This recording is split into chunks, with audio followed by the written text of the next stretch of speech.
The Witcher series has more characters than you can shake a silver sword at. Geralt has made tons of friends and enemies in his travels, but he always stays close to his Witcher brethren at the School of the Wolf. Family is important, so we're running through the members of Geralt's de facto family in the Witcher family tree. I know the books and the Netflix show are good, but we're just gonna cover characters from the game. We'll be using some clips from the show to illustrate events we didn't get to see played out in the games. The Leaderboard is a video game channel, you know? And one that you should subscribe to. The School of the Wolf.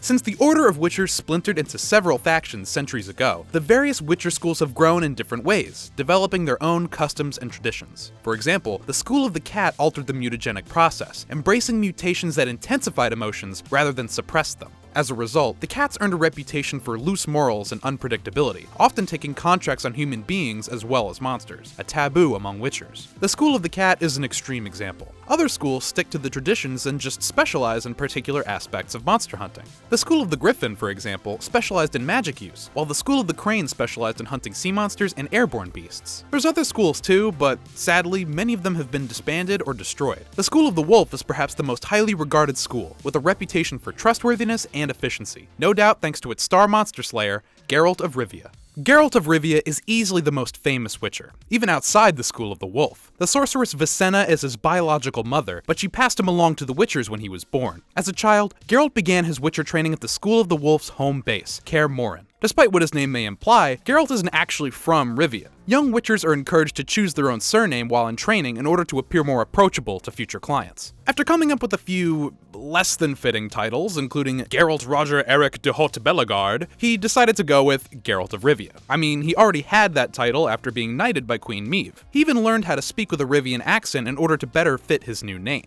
In his training, Geralt quickly stood out from the other students. He was one of the few children to survive the arduous Trial of the Grasses. He passed the other Witcher trials with flying colors, and eventually was chosen to undergo advanced experimental mutations. Of all the students chosen for these experiments, Geralt was the sole survivor. The process turned his hair snow white, but also granted him superior strengths and resistances compared to the other Witchers. After completing his training, Geralt set off on his journey as a bona fide Witcher. First of all, there's the whole Blaviken incident. Geralt saved an entire village from being taken hostage by bandits, but the townspeople had no clue. All they saw was this white-haired, cat-eyed guy slaughtering a group of random people. Of course, those people happened to be bandits, but how would the villagers know that? Anyway, they threw stones at Geralt, forcing him to leave Blaviken forever. From then on, Geralt became known as the Butcher of Blaviken, among many other names. After that, Geralt meets a whole host of characters. There's Triss Merigold, his sorceress lover, Dandelion, his bard buddy who you might know as Jaskier from the Netflix show, Yennefer of Vengerberg, his other sorceress lover, the list goes on and on. He also has his destiny intertwined with Ciri through the Law of Surprise, but we'll get to that later. At one point, Geralt even rides with the Wild Hunt to keep Yennefer safe from them. But once Ciri frees him from the Hunt's clutches, he loses his memory and goes on a slew of adventures, learning about his past along the way.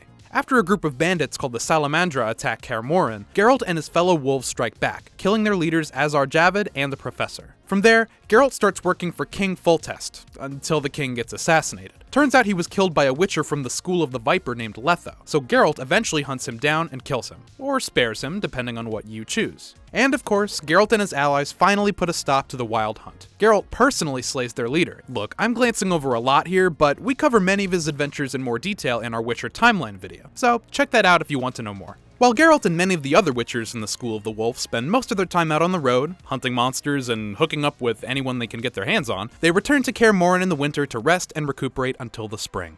Vesemir.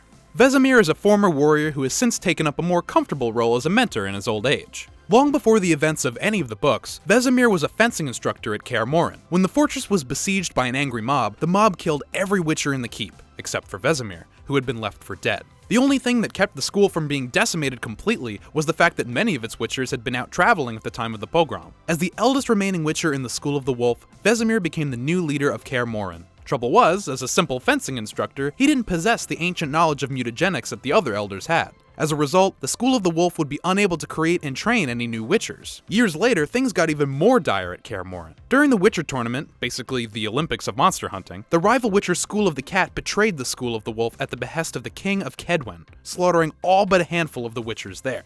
When Geralt's story begins, the halls of Kaer Morhen are empty most of the year, save for Vesemir, who spends much of his time watching over the old keep. In his duties as the leader of the School of the Wolf, Vesemir serves as a father figure to the younger Witchers. Geralt in particular studied under him throughout the duration of his Witcher training. While Vesemir is in charge of taking care of Kaer Morhen, he's still known to embark on a monster hunting job every now and then. He even accompanies Geralt on some of his quests, particularly his search for Yennefer at the beginning of The Witcher 3. As the last vestige of the old ways of the School of the Wolf, Vesemir passes as much of his wisdom as he can down to his fellow Witchers. Tragically, Vesemir dies defending Ciri from the army of the Wild Hunt in the Battle of Kaer Morhen. I mean, spoilers for the Netflix show, but he did get name-dropped in the finale, so at least we'll be able to see him there.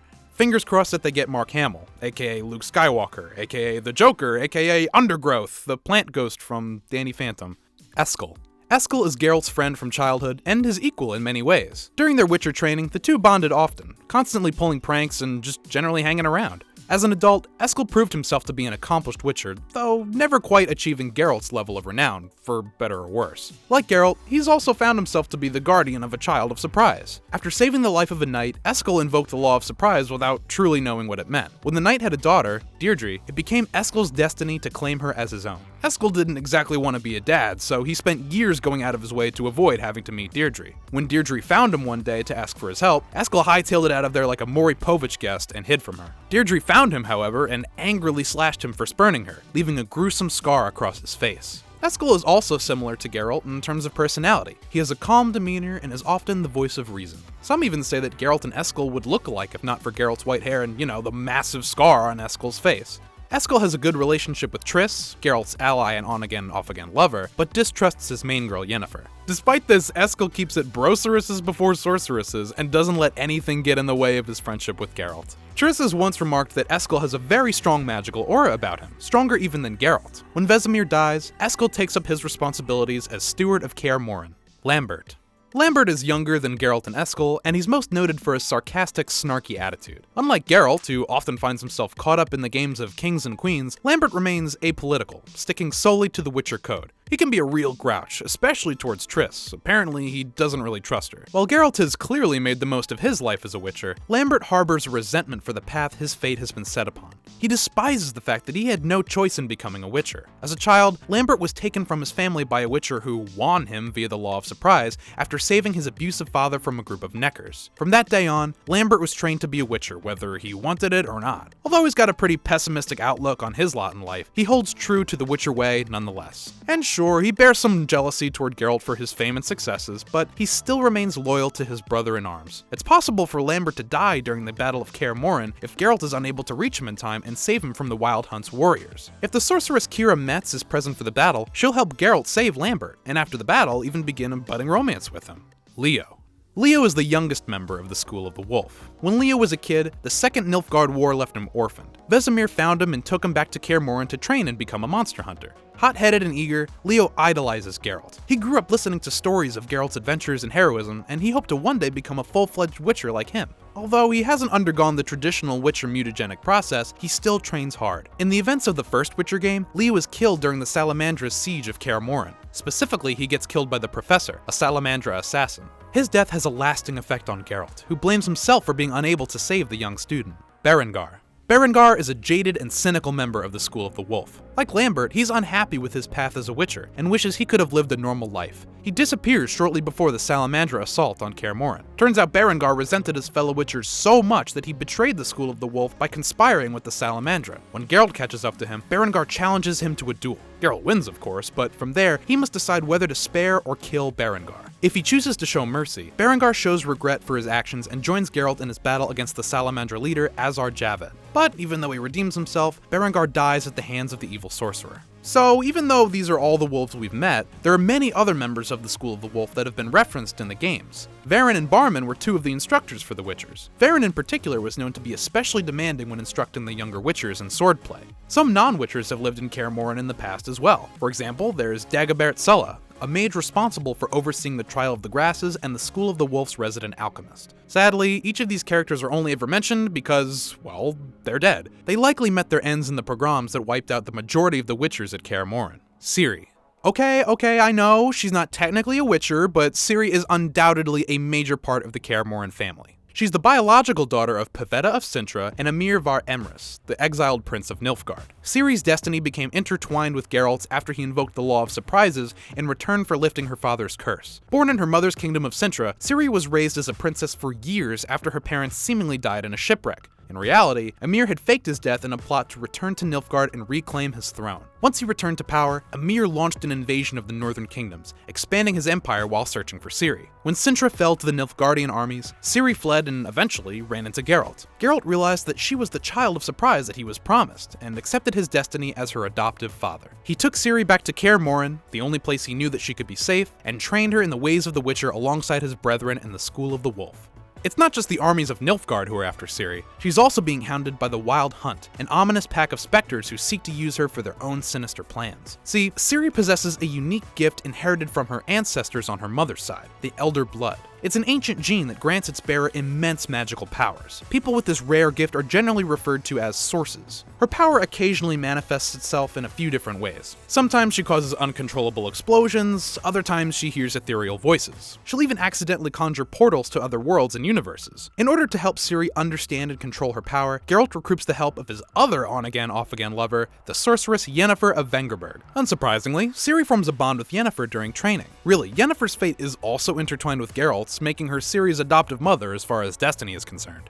While most of Ciri's actions are dictated by fate, it takes a lot of time for her to come to grips with her role in the universe. More than anything, she wants to cast aside her birthright as a princess and destiny as a source, and become a Witcher like Geralt, traveling with him on his adventures. She takes naturally to her Witcher training, mastering swordcraft and showing unrelenting determination. The fact that there's never been a female Witcher before is the least of the obstacles in her way, as Emperor Emir and the Wild Hunt both seek to steer her away from the life she truly wants. However, despite his gruff demeanor, Geralt loves Ciri and will do everything he can to protect her and give her the life she deserves. Of course, that's assuming they both survive the end of Witcher 3, depending on the choices that you make. I mean, that's the canon ending in my head, but, you know, to each his own. What's the next family tree that you want to see? Subscribe to the leaderboard and let us know. All players and Witchers are welcome no matter what school you're from. I've been your host Dan, thank you for watching.